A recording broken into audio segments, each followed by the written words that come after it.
It is an extremely common mistake.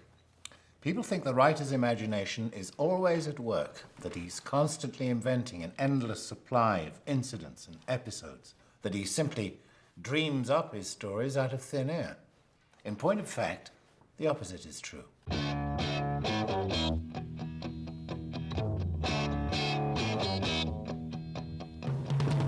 Once the public knows you're a writer, they bring the characters and events to you. I'm working on a new short story. I wrote the ending, but I don't know how it starts. Read us what you got. Whatever happens in the end, I don't want to lose you as my friend. Whatever happens in the end, she said, I don't want to lose you as my friend.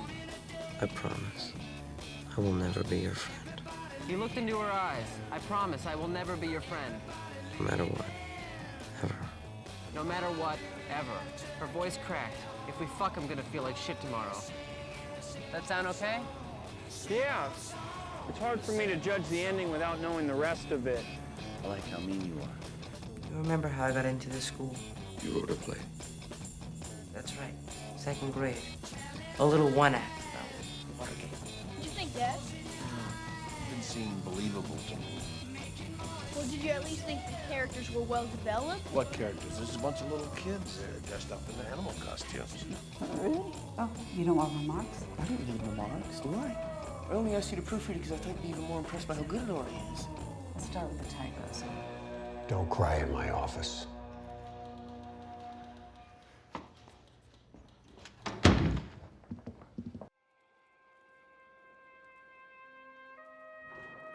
A number of years ago, while suffering from a mild case of scribe's fever, a form of neurasthenia common among the intelligentsia of that time, I had decided to spend the month of August in the spa town of Nebelsbad below the Alpine Sudetenwalds, and had taken up rooms in the Grand Budapest.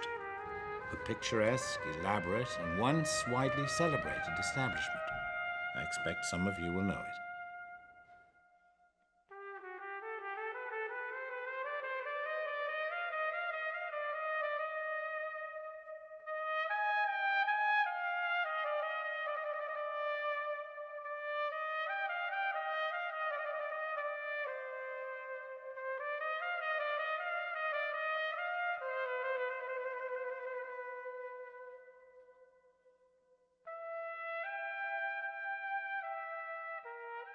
Who's this interesting old fellow?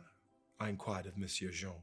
He was, like the rest of us, alone, but also, I must say, he was the first that struck one as being deeply and truly lonely. A symptom of my own medical condition as well. Were you in the shit? Yeah, I was in shit. Come work for me. Your writing samples are good. I reread them in the taxi. Have you ever done any book reviews? Read this. Give me 300 words. I'll pay you 500 francs minus the 250 I advanced for your bail, but I'll re-advance that against cost of living. Bring me a first draft tomorrow morning, and however you go about it, Mr. Wright, try to make it sound like you wrote it that way on purpose.